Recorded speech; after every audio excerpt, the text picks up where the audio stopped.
Je suis très heureux et ravi d'être parmi vous aujourd'hui.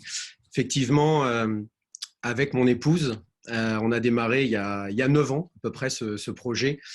Un chemin très intéressant, alors parsemé de doutes au début, bien évidemment, comme tout le monde, et parsemé d'embûches, mais aussi et surtout peut-être parsemé de victoires. Et clairement, notre vie, à Nénette et moi, alors Nénette, c'est ma femme, a basculé il y a 4 ans, c'est-à-dire au bout de 5 ans, comme le dit si bien Eric Worre dans GoPro. D'ailleurs, je l'ai avec moi ce livre, c'est vraiment un bouquin que je conseille aux démarrants. Alors, je ne suis pas en train de vous dire, je suis en train de vous parler de, pas que financier, le financier bien évidemment est important, mais je parle de liberté, je parle d'harmonie, d'abord avec vous-même, avec les autres. Moi, clairement, ce métier m'a vraiment, vraiment fait changer. Je parle beaucoup de bienveillance maintenant, de calme, parce qu'avant, j'étais pas calme. Beaucoup plus d'écoute, plus de compréhension des autres et beaucoup, beaucoup de confiance en moi. Parce qu'aujourd'hui, les gens me disent, tiens, Joachim, toi, tu es à l'aise. Ouais, mais le Joa d'il y a 9 ans, ce n'était pas le Joa d'aujourd'hui. Et c'est ce métier, moi, qui m'a apporté tout ça. Et je dirais même que ce métier, il y a 2 ans, m'a réouvert le tiroir, vous savez, le tiroir des rêves de gosse qu'on ferme au fur et à mesure qu'on rentre dans la vie active. Vous savez, ces rêves, je vois mon fils, alors peut-être pas les petits jumeaux de 3 ans, mais mon fils commence à vraiment avoir les yeux qui brillent. Et vous savez, des rêves qu'on faisait, peut-être un rêve, je ne sais pas si vous voyez de quoi je veux parler, mais un rêve que vous avez même peut-être pas annoncé à votre mari ou à votre femme. Moi, je vous parle de ces rêves-là. Et ce métier m'a réouvert ces tiroirs il y a 2 ans et je sais qu'aujourd'hui, je suis même en train de les réaliser en ce moment. Le but de ce webinaire, ce n'est pas de parler de moi, je ne suis pas du tout narcissique à ce point-là. Le but, c'est de vous expliquer comment on est arrivé là et surtout le déclencheur. Parce qu'il y a eu un déclencheur qui fait qu'aujourd'hui, je suis là à vous parler du métier que je fais depuis 9 ans. Rapidement, quand je quitte l'équipe de France de BMX, il y a 19 ans, c'était dans les années 2000, mon sponsor me file un job et je rentre commercial. Rapidement, je passe directeur région à force de travail. On m'appelle, une autre boîte à Auch, c'est pour ça qu'aujourd'hui on est sur Bordeaux, où là je passe donc je passe directeur région sur la première, directeur France sur la deuxième. Une troisième boîte me fait un appel de pied, je passe directeur Europe. Et en fait, on m'a mis une échelle. Et j'ai gravi cette échelle. Et le problème, c'est qu'au fur et à mesure, en 9-10 ans, j'augmente ma capacité de travail, la charge de travail. J'augmente bien évidemment les responsabilités. J'augmente mes revenus. À la fin, j'étais sur des revenus à 5 chiffres en euros. Mais j'augmente le stress. Et je tombe dans ce panneau, ce piège qu'on m'avait tendu, c'est-à-dire que j'augmente aussi mes crises d'angoisse. Et moi aussi, je fais un burn-out. Alors, je viens d'entendre le témoignage d'Arnaud. Je voudrais vous rassurer, il ne suffit pas de faire un burn-out pour démarrer ce projet, mais moi, j'en ai fait un et un assez costaud. Et je me rappelle de ma maman instite qui me disait, Joachim, tu dois travailler dans la vie pour réussir dans la vie. Et moi, à 36 ans, je décide de réussir ma vie. En gros, donner un sens à ma vie.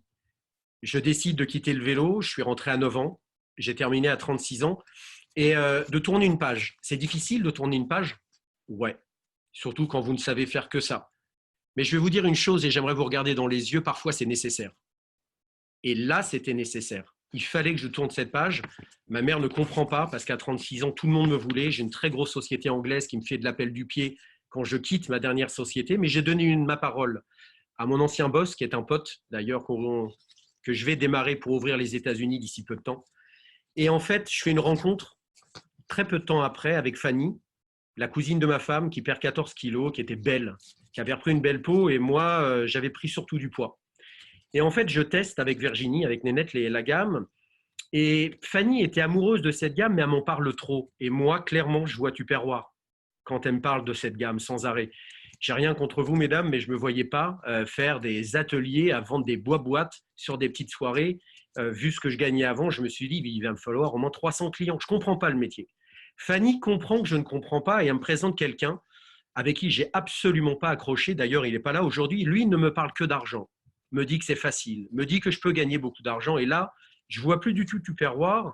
Là, je vois un système pyramidal dans lequel certains amis étaient tombés. Et en fait, à cet instant, je crois détenir ma propre vérité sur ce métier. C'est-à-dire que mon éducation, ma mère instite, très cartésienne, bah, ma mère m'a jamais expliqué qu'on pouvait monter un business comme ça. Mes études, j'ai un master de gestion d'entreprise que j'ai fait à l'IFG de Bordeaux, et ce bac plus 5 on m'a jamais dit qu'on allait m'aider à monter un projet sans investir, sans stock, sans salarié. Mais il est où le loup? Et après, moi-même, jusqu'à 36 ans, j'étais un solitaire, c'est-à-dire que j'ai tout fait tout seul. Alors, l'avantage, c'est que ma femme a compris le projet il y a 9 ans. Et elle me dit même à l'époque, et je me rappelle aujourd'hui, tu sais, Joa, tu as du charisme, quand les gens te parlent, ils t'écoutent. Même moi, ça, je ne le savais pas, parce que je n'avais pas confiance en moi. Et je suis tombé dans un complot. Avec Fanny, ma femme, il m'invite à aller à Auxerre. Alors, Auxerre, c'est quoi? Bah, ça s'appelle un congrès. Je crois que vous en avez entendu parler. Les 12 et 13 octobre, ce sera à Clermont-Ferrand. Et là, c'était à Auxerre il y a 9 ans. Je me rappellerai toute ma vie. Il faisait beau comme là. Je voulais aller faire du vélo, ça tombe bien, je suis allé en faire ce matin. Mais moi, ce jour-là, je voulais faire du vélo, je voulais être avec mes potes, et clairement, je n'avais pas envie d'y aller. J'étais vraiment, même pas dans le doute, un petit peu, mais pour moi, j'allais perdre mon temps. Mais j'ai un esprit de compétiteur, et tout ce que j'ai fait jusqu'à l'heure où je vous parle, je l'ai fait sans regret. Moi, j'estime que vivre toute sa vie avec des regrets, ça doit être lourd. Moi, je préfère tout faire pour ne pas avoir de regrets. J'ai 46 ans depuis quelques jours, j'ai aucun regret. Je peux même partir demain. Et ça, je trouve ça intéressant, donc j'y vais avec ma femme. Je suis clair avec vous, je suis chiant dans la voiture. Le bar Auxerre, quand Joa il n'est pas content, je peux vous promettre que c'est assez relou. Et en fait, quelque part, j'avais lu un livre que je vous conseille de lire, qui est tout petit, qui s'appelle « Ma première année en marketing relationnel » de Paul Devendre.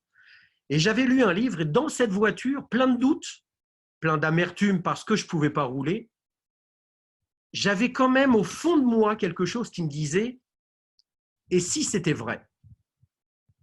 Et on arrive sur ce parking, je me rappelle, avec des grandes grilles grises.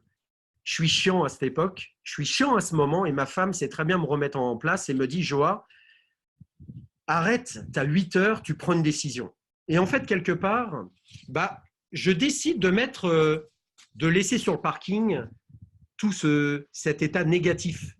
Je suis très positif, mais là, je peux vous promettre qu'à cette époque-là, il y a 9 ans, j'étais négatif. Et je laisse le négatif sur le parking, et là, je découvre. Je découvre quoi? Une ambiance. Je découvre des gens qui ont regardé mes yeux, des yeux qui brillent, et il y en avait plein.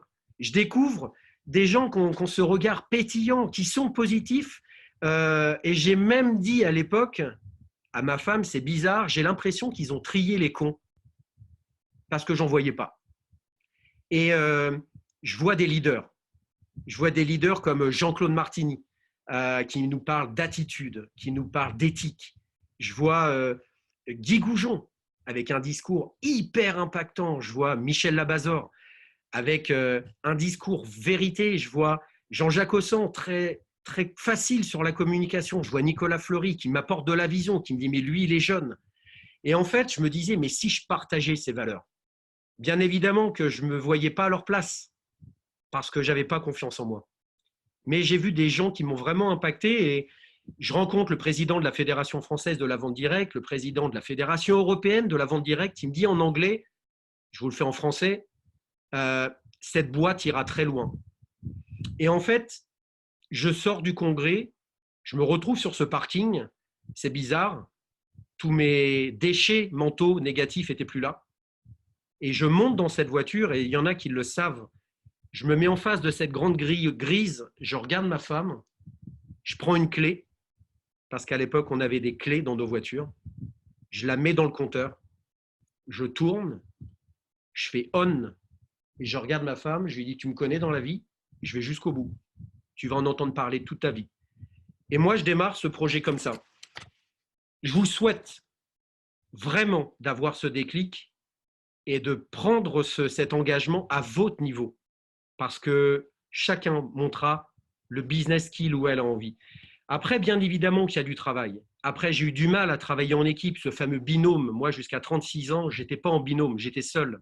Bien évidemment que j'ai eu des doutes, des difficultés, beaucoup de remises en question.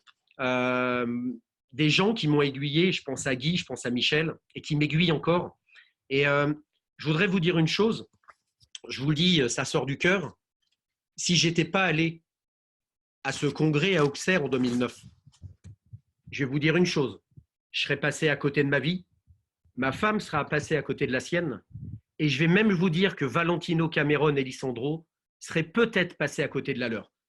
Vous allez dire, c'est osé ce qu'il dit? Non, parce que ce qu'on est en train de faire aura un énorme impact sur la vie de nos enfants.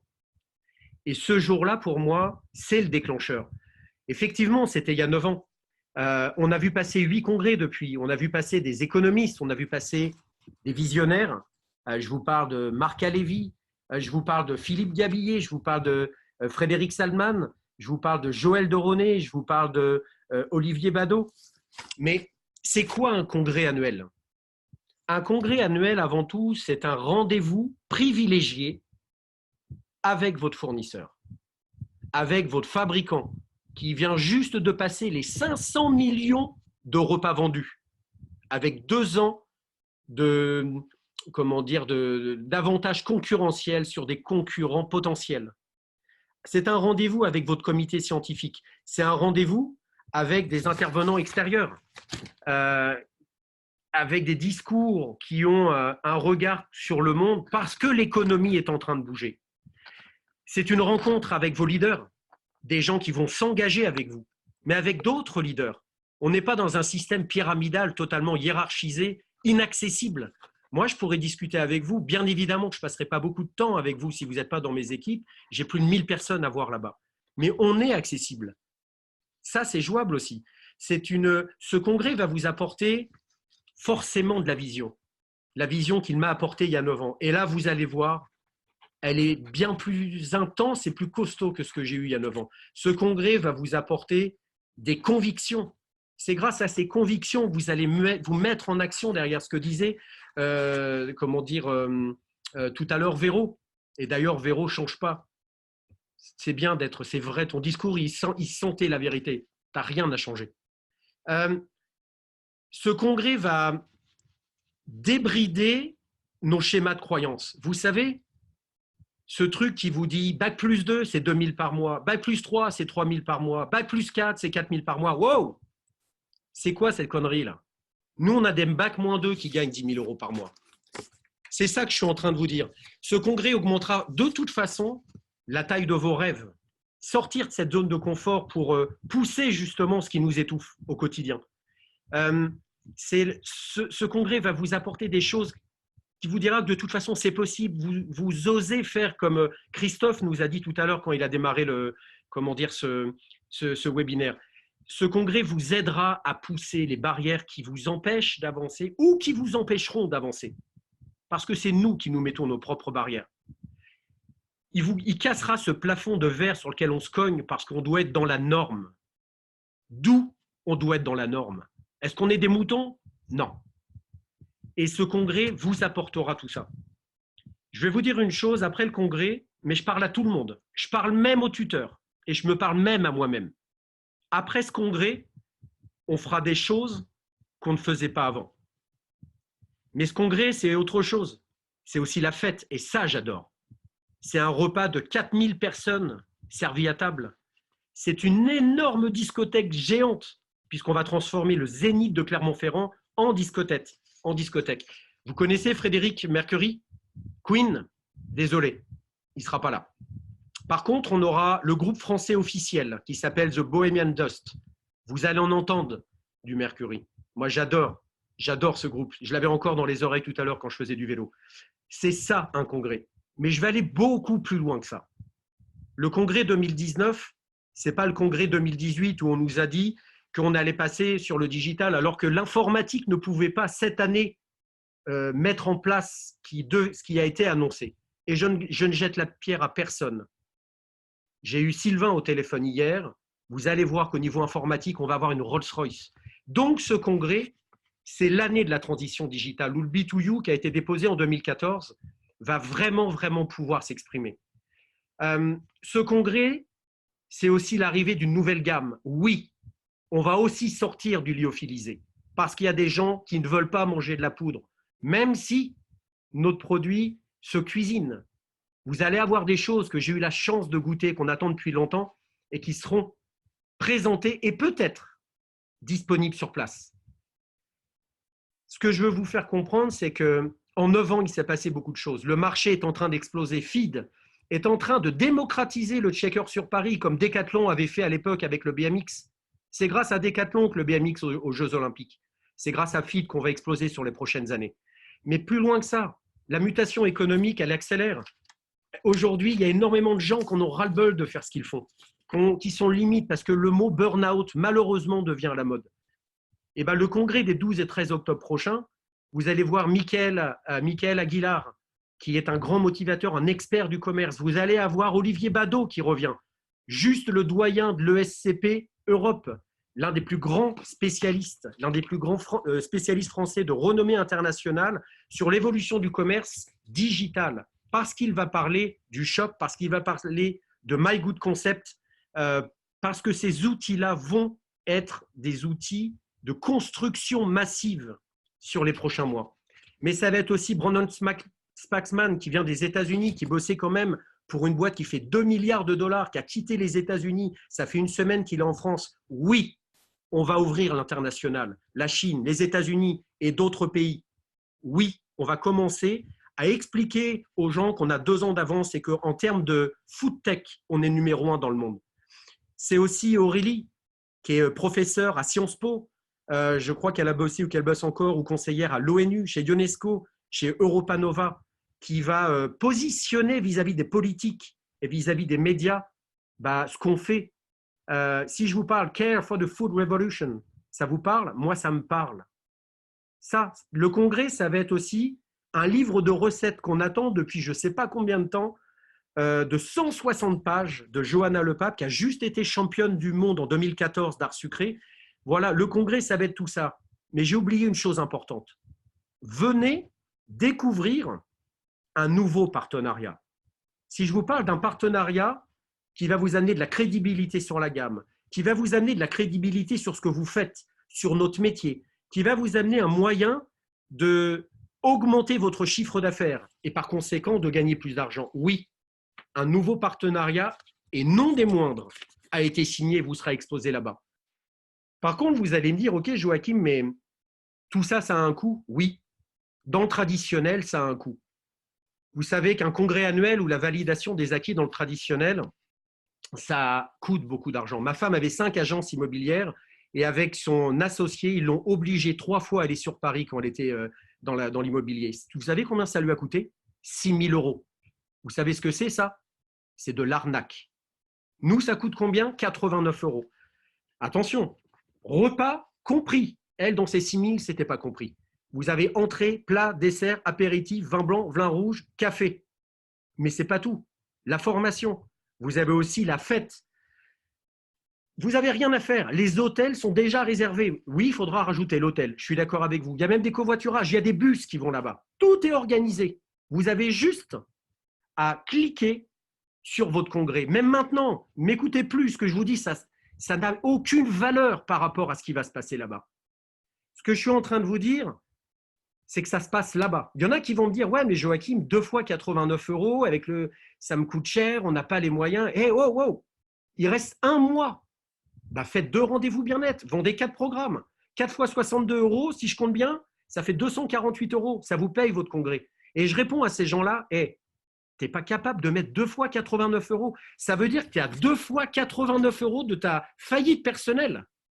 Mais tu as un problème là. Viens au congrès. Viens bosser avec nous. Tu t'engages, je m'engage. On se regarde dans les yeux là. C'est ça. Alors, je parle aux anciens qui n'ont pas encore pris leur place. Moi, je vais vous dire une chose. Si vous étiez certain de réussir avec ce projet, je vais vous dire une chose. Ça fait longtemps que vous auriez pris votre place. C'est parce que vous êtes peut-être dans le doute. Et si vous êtes dans le doute, il faut venir au congrès. Voilà, moi, je voulais vous amener ça. Vous savez, je suis compétiteur. J'ai préparé des championnats de région en Normandie, j'ai préparé des championnats de France, des championnats d'Europe, des championnats du monde. Et vous avez un championnat les 12 et 13 octobre. Ce sera quoi? Un championnat d'Europe? Un championnat de région? Ça ne se prépare pas de la même façon. Moi, je peux vous le dire, et je peux vous regarder dans les yeux quand je dis ça, je parle à tout le monde, pas qu'à mes équipes. Moi, j'ai un championnat du monde les 12 et 13 octobre. Je vais faire des choses que j'ai jamais fait. Et je suis en train de le faire. Avec mes 4 axes en largeur, mes stars 2 et mes stars diamants, on sort les listes de tous ceux qui n'ont pas pris leur place. C'est beaucoup de personnes. On les appelle un par un. On va vous appeler, pas pour vous pousser à venir, pour vous faire comprendre que ça se passe là. Je sais que mes tuteurs sont en train de faire ce que je fais. Pourquoi je ne l'ai jamais fait? Parce que j'estimais que jusqu'à présent, il ne fallait pas le faire. Là, ce congrès sera le thermomètre de mon activité 2020. Et je peux tous vous regarder dans les yeux, ce sera la vôtre également. Parce que c'est là que ça va se passer. Alors, il nous reste un mois. Il nous reste 4 semaines. J'ai des couples qui ont comment dire, qui veulent avancer assez vite. Je leur ai dit, c'est simple, j'ai été démarré il y a 15 jours, je leur ai dit 10 affaires au congrès, 20 personnes. J'en ai 3, j'en ai déjà un qui a déjà 6 couples. Donc, ça veut dire que même si vous démarrez aujourd'hui, vous pouvez venir à une vingtaine de personnes. Ah, bah ouais, il faut se mettre en action. Moi, ces couples-là, vous pouvez, je ne vais pas regarder mon agenda maintenant, tout est ouvert. Du moins, tout est au vert. C'est-à-dire que tout est calé. Et je vais terminer. Il y a quelques années, quand je suis passé avec Virginie de tuteur 2 à tuteur 3, j'ai invité mes parents. C'était pas à Clermont, c'était à Orléans. Et ma mère qui m'avait dit il y a 9 ans, ouais, ton truc, c'est sectaire, je ne mangerai jamais de ta poudre. Ça fait mal, ça. À la fin du week-end, elle est venue. Elle m'a serré dans ses bras. Elle a pleuré et elle m'a dit, Joachim, j'ai jamais ressenti une telle dose d'humanité en un week-end. Elle m'a dit, je suis fier de ce que vous vivez, mais je suis fier de ce que vous allez faire vivre à des gens. Et vous savez, je vous le dis avec beaucoup d'émotion parce que ma mère est cartésienne. Mon frère a un bac+7, chirurgien vétérinaire. C'est la prunelle de mes yeux. Je ne l'ai jamais envié, mais elle a enfin reconnu que moi aussi, j'étais en pleine réussite. Et je suis en train de vous dire, invitez vos parents. Invitez votre femme ou votre homme s'il n'est pas vraiment dans l'affaire. Parce que la baisse d'estime sociale dans ce métier, c'est ce qui m'a fait le plus mal. Et ce congrès va tout régler. Moi, je vous souhaite de ressentir ce que je ressentais dans cette voiture, avec les doutes, mais avec cette excitation quand même quelque part, parce que j'en suis sûr que je l'avais au fond de moi. Moi, je vous souhaite d'avoir ce déclic et de mettre la clé dans votre voiture. Je vous souhaite d'avoir ces périodes de doute et de remporter ces victoires. Moi, je vous souhaite vraiment que votre famille soit fière de ce que vous faites, soit fière de qui vous êtes, et je vous souhaite de mettre le feu sur les 30 prochains jours qui nous séparent du congrès. Je vous dis juste une chose, rendez-vous au championnat du monde les 12 et 13 octobre à Clermont-Ferrand. À bientôt.